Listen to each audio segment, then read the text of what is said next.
Welcome back, True Seeker. A few days late with the story because I've been out with the flu. It's Friday, January 3rd, 2019.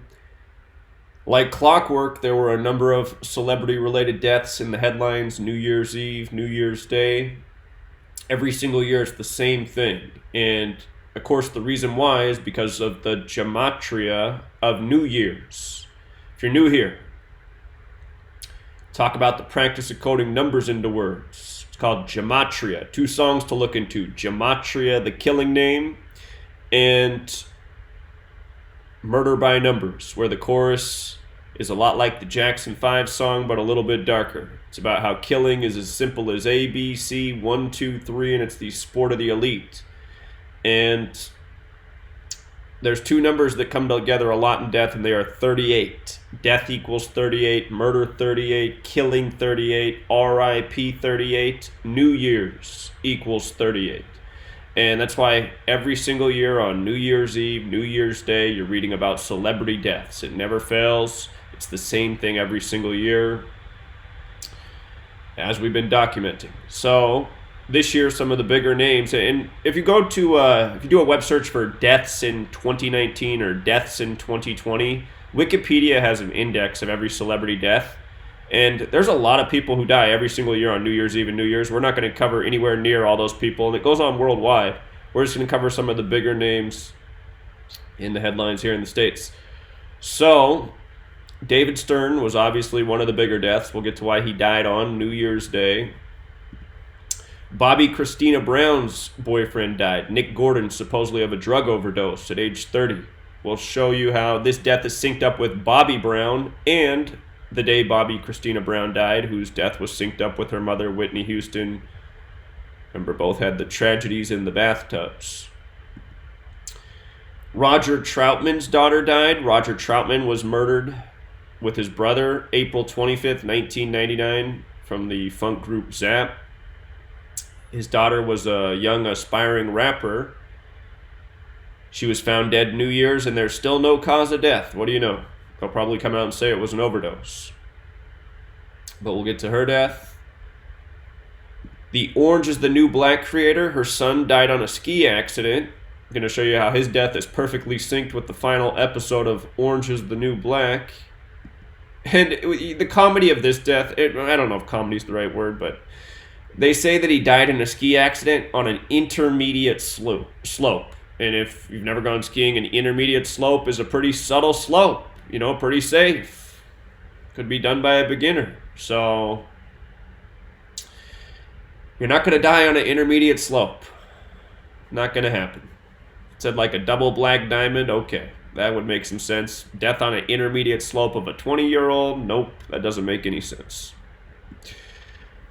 And then also a death of an 88-year-old, which no one will question, but we'll get to what's curious about that as well. But let's start here with David Stern.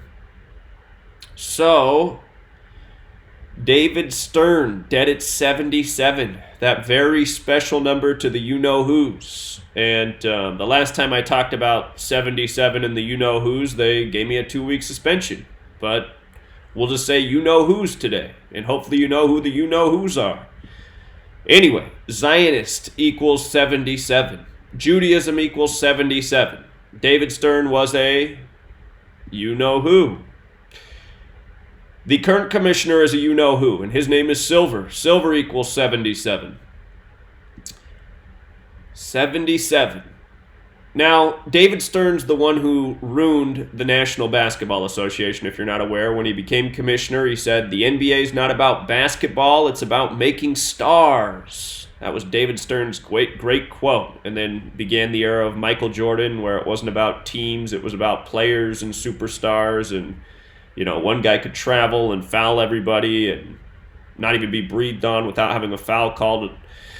So anyway, that was the era of David Stern and Michael Jordan, which a lot of non-you-know-whos known as Goyim fell for. They thought Michael Jordan was just the greatest basketball player ever, even though it was because the whole league was scripted around him. By the way, the National Basketball Association equals 113. Michael Jordan equals 113. Kobe Bryant equals 113. That's a special number from the you-know-who's book, the Talmud. It's about deception and dishonesty, which is exactly what the NBA is. And, to give the non-you-know-who's their due, most of them are still confused by sports and think they're legitimate, but out of that group, a big percentage realize the NBA's fixed. I don't know how they don't see the same thing about the NFL and the rest of it, but a lot of them, if you survey the average American male, they'll say, I don't watch the NBA because it's fixed.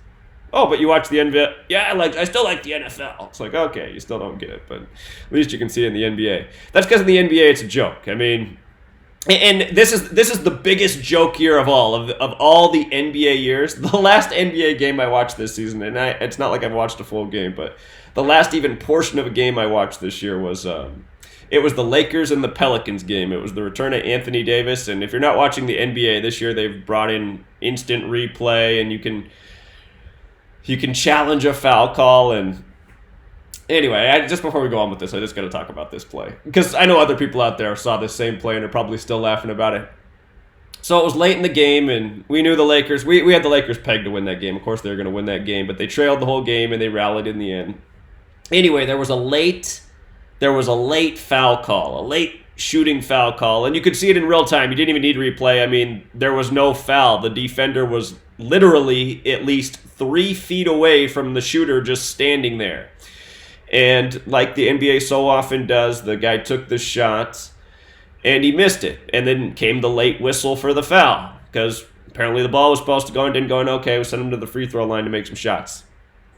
So anyway, you could just see the foul. The foul was just a joke. I mean, the defender was literally 3 feet away, not even close to touching him.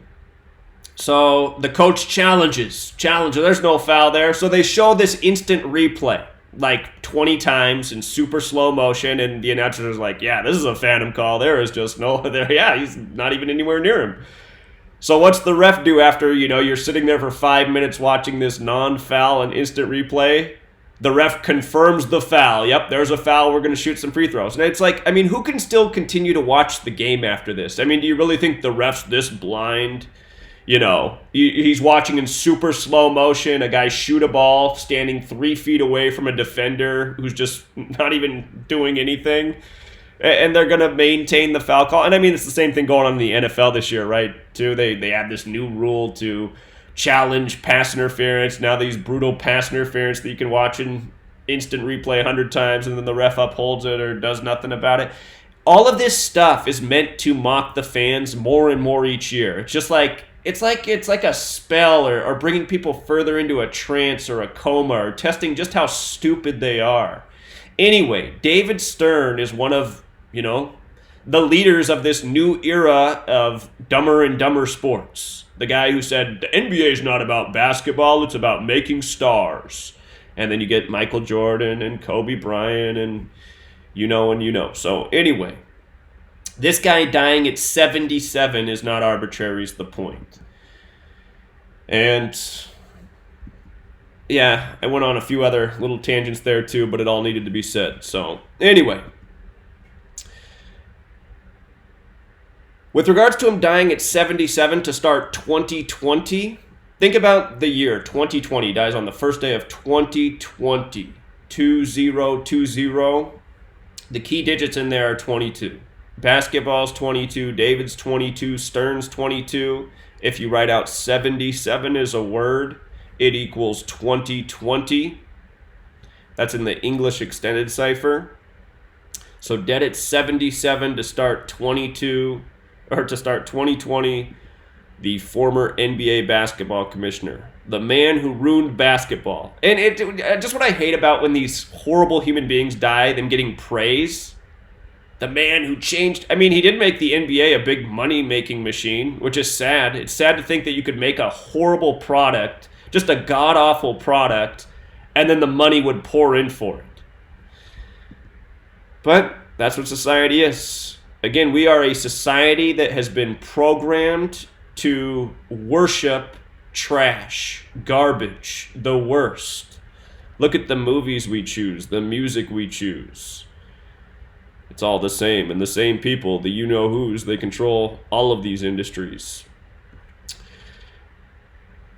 The day he died, January 1st, 2020, it was also a date with 42 numerology. He was born in 1942, and He became commissioner in 84, the year he turned 42. By the way, David Stern was born on September 22nd, if you didn't know that, the 22nd day. But, anyway, he was born in 1942, became commissioner the year he turned 42, and died on a date with 42 numerology. Zionism is 42. David Stern, a proud Zionist. And let's not forget that he's died in the 74th NBA season. Right now, Zion Williamson, sitting out with his fake injury, another you-know-who ritual. Just like when he came out of his shoe at Duke, a you-know-who ritual.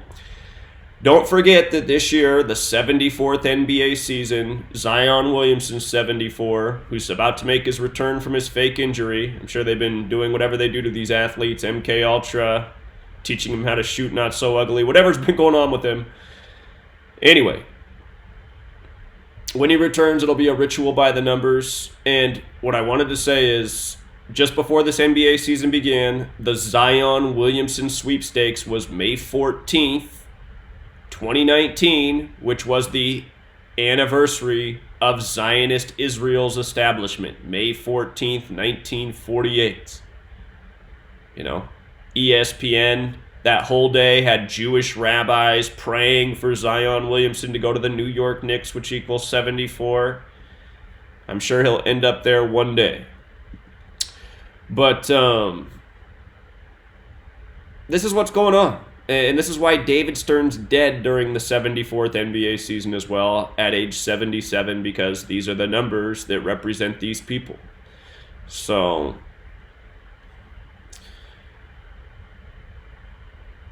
now, from David Stern's birthday, September 22nd, to his death was 101 days.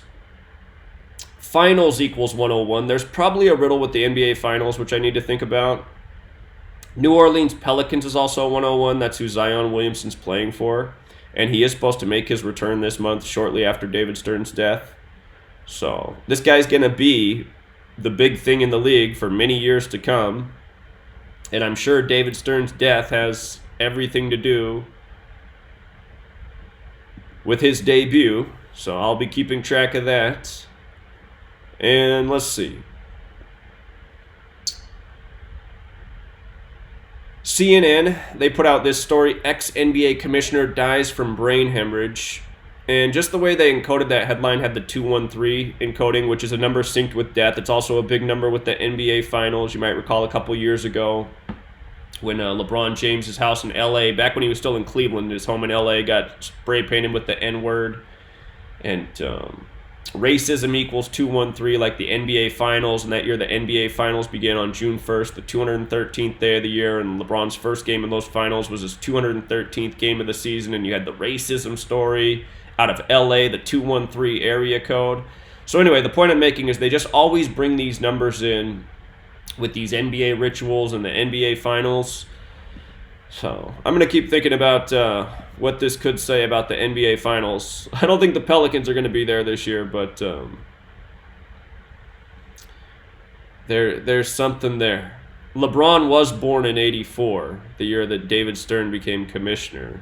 And he's likely to be there. So anyway, I'll keep thinking about that, but the main thing to take away is why David Stern's dead at 77 and why on the first day of 2020 and in the 74th NBA season, the year where the Zion Williamson sweepstakes was on the anniversary of Zionist Israel. And again, that should show people that yes, these people do work by this code. Yes, these people do plan decades in advance. Yes, these people are farming and naming athletes accordingly for their planned rituals. I mean, it should have already been clear from everything we've shown from 2013 to the present, but some people are tough nuts to crack. Anyhow, next death up, Nick Gordon, Bobbi Kristina Brown's ex-boyfriend, dead at 30. Okay, so he died New Year's Day, which was a date with 42 numerology. And right away when I see that, it makes me think of Whitney Houston. Whitney Houston died on February 11th, the 42nd day of the year. 42, the number stamped all over Black history. She was found dead in a bathtub, as have many celebrities been. Remember, bathtub. Let me just show you something real quick about bathtub. If you're new here, there are 4 base ciphers. You got to spell right. Bathtub. I'm going to type out bathtub. I'm going to type out killing. I'm going to type out Masonic. So, notice bathtub, killing, Masonic, they're all 74 with the alphabetic order. With the reverse alphabetic order, they're all 115. A little bit, we're going to talk about Roger Troutman's death on the 115th day of the year. Remember, Jim Morrison's girlfriend found Jim Morrison in a bathtub, and then she ended up being found dead herself on the 115th day of the year in 1974. And then, so the 4 ciphers are the alphabetic order with the rules of numerology, the reverse alphabetic order with the rules of numerology. And these 3 words have perfect overlap in 3 out of the 4 ciphers.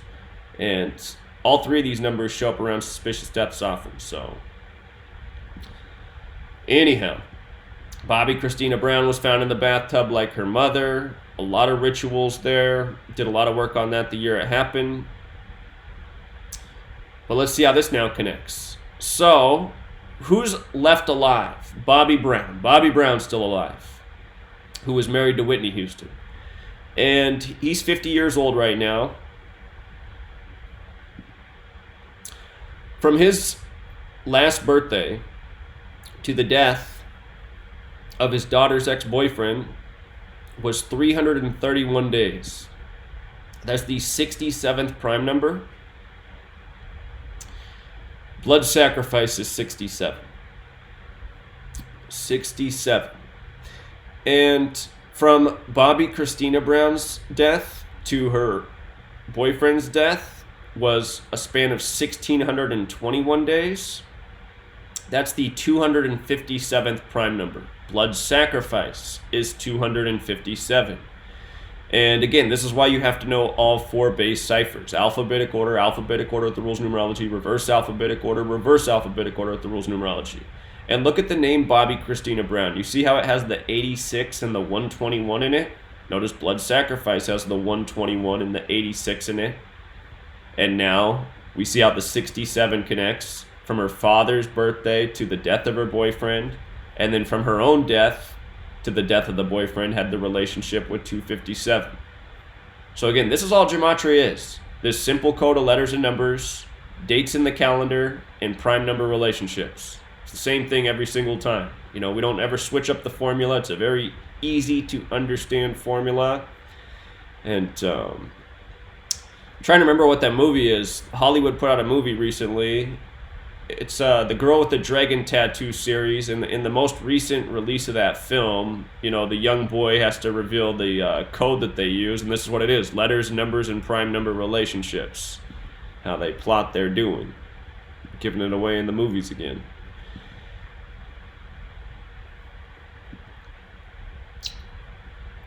And then the death is on New Year's. Again, New Year's sums to 38. Just like death, murder, killing, R.I.P. And again, that movie poster, Murder by Numbers, only the E changed to a 3, the B to an 8. Murder 38 and 83. The song Murder by Numbers came out in 83. Killing, death, R.I.P., gematria, English, Kabbalah, Jew, you know who, 38. Sandra Bullock's also 83, the name at the top of that movie poster. Just showing you that they don't mess around. They pick the right actors, the right actresses. Everything's done by the code. From the movies to the news to the sports games, this is what they do. As for this man being 30 years old and dying from an overdose is 113, which is again the number of deception from the Talmud, Bava Kama 113a. So it's okay to lie to people who aren't you-know-whos. But overdose 113, the 30th prime. So a 30-year-old dead from an overdose. Overdose also sums to 103, which is the 27th prime, and you hear about 27-year-olds overdosing a lot. The 27 club. So again, the prime numbers. So that was the death of Nick Gordon. Then you have this young woman, the daughter of Roger Troutman, musician who was killed at age 47, another infamous number. And she died on New Year's as well. They're saying still no cause of death. She died in Minnesota. They don't know what she died from. I'm sure it was poison. Her name that she went by, the name that all the headlines have her by, that name sums to 79, like murder. And again, that's why people in the entertainment industry have to realize, like, well, why was she going by this name? I'd like to know who along the way came and said, hey, go by this name. Because these are the same people who probably have it all plotted out for her demise on New Year's 2020. So anyway, the name she was going by had the gematria of murder. Again, there's another story you can look out for, Agatha Christie's The ABC Murders. That title equals 79. Again, that story starts in a town with 79 gematria.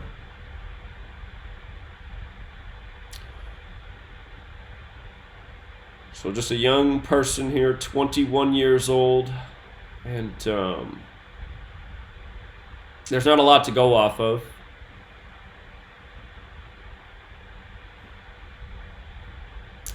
She was born on February 19th, so she was born on the 50th day of the year, so she would have died 49 days before her birthday.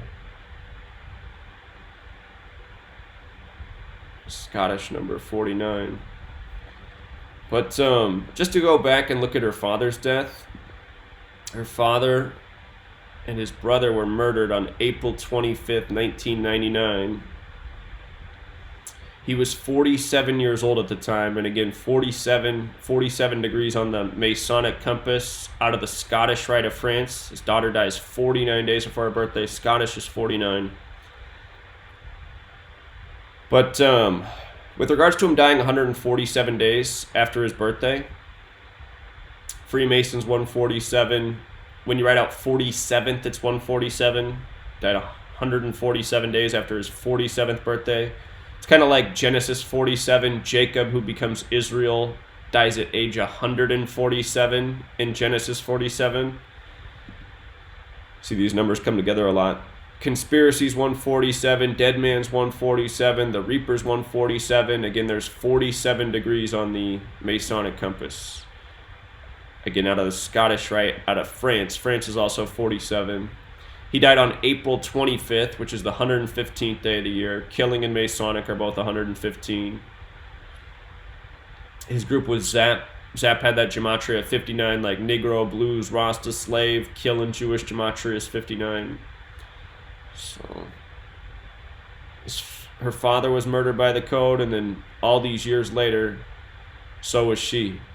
The day he died was a date with 57 numerology as well. Scottish Rite is 57. Scottish is 49. Again, she died 49 days from her birthday.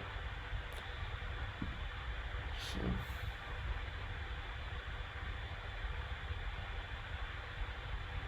I'm sure there's a lot more to it. When they put out more information, I'll look into it more.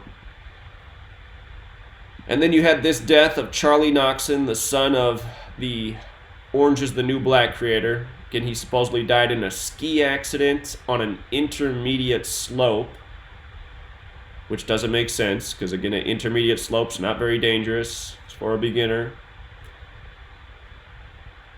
So he was 20 years old. And speaking of 20, I forgot to say this about David Stern at the beginning. Let's see here. David Stern, he had his brain hemorrhage December 12th, and then he died on New Year's, which was 20 days later. So 20 days after the hospitalization, he died, and death equals 20. And it makes me wonder if, maybe they were just keeping him alive just for the ritual to have him die on the first day of 2020. But again, that's the whole point, to understand that all of this stuff is ritual. He could have been poisoned to have the premature collapse December 12th, and then they just keep him alive. Or maybe he's even dead, and then they just report that he died January 1st, 2020. It doesn't matter, but the point is, they're just keeping their number rituals perfect. So anyway, this young man dead at 20 on 2020, right? 2020.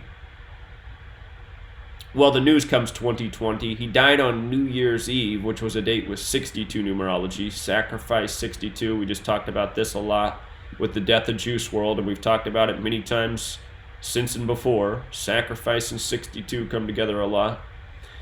And I noticed that Orange is the New Black had wrapped up this year on July 26, 2019.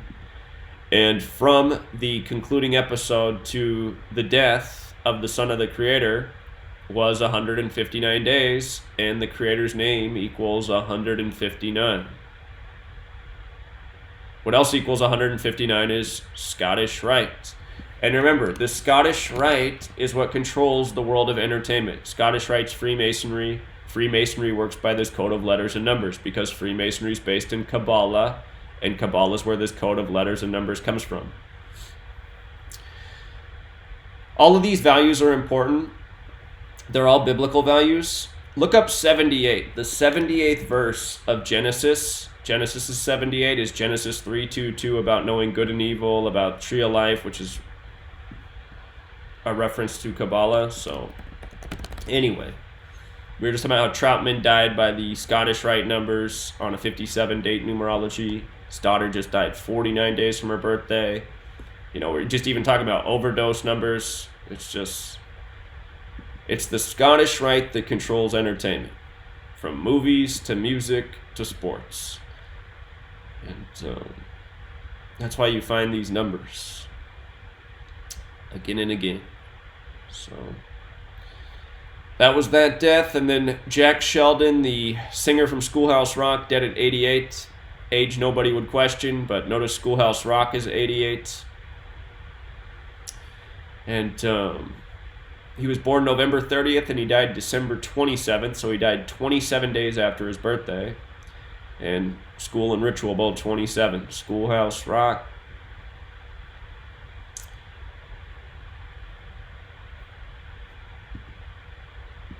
So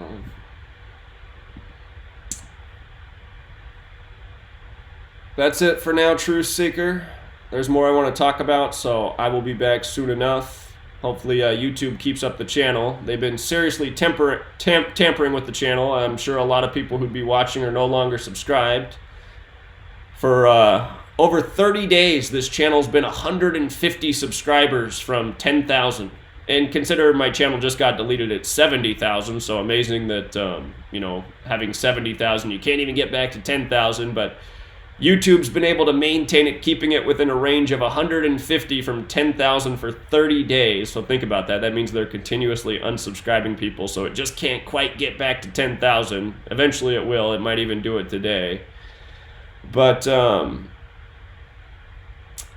yeah, I mean, this platform's just a joke, you know. It's a you-know-who's that's the CEO of it. She just recently got up in front of the Skull and Crossbones and talked about how fair their censorship is. And, nowhere in her speech did she talk about how certain channels, how they don't like, how they actively unsubscribe and shadow ban. And I mean, just think about how dishonest all this crap is. And again, look at who the face of YouTube is. It's a you-know-who. The 113 tribe. You know? These people are a joke. Who sits there and unsubscribes people from people's channels? Like, how big of a fucking loser do you gotta be? You know what I mean? Like, how pathetic is that? So, and of course, I mean, this is what they've been doing the whole time I've been here. It's not anything new. They've been unsubscribing people from my channel since I started in, when I uploaded my first video, 2014. So I've had the blog since 2013. But, yeah, make sure nobody gets notifications, unsubscribe, shadow ban. It's like, what are they so scared of? I mean, that's just why these people are just the worst. These people are just the worst. Don't they realize that they already have all the sheep around their finger? All the sheep are already on their side. They got 90% of humanity that's on their knees for them. But that is what they're worried about. They're worried about losing their percentages. They're worried about having, instead of 90%, 88% of people on their side. So, anyway. My websites, they are built, but they're still not finished, and really disappointed with the team working on it because they still haven't finished the most crucial steps. And part of me keeps wondering, like, did somebody get to the people working on my website for them to not finish the things that they're supposed to finish, like the core concepts of the website? But anyway, as soon as the website is done and I can upload videos there and not have to fear them being deleted, because right now I still don't have a place to put them. Well, some of you guys say BitChute, but BitChute's even censored my own videos, so I'm not crazy about BitChute either. But anyway, YouTube is just, they're just so pathetic, man. They are just so pathetic. So, all right, now that I'm done whining about that, I will wrap it up. And oh,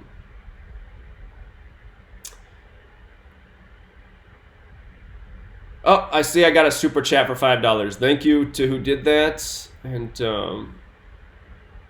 I appreciate it. So, all right, until next time, Truth Seeker.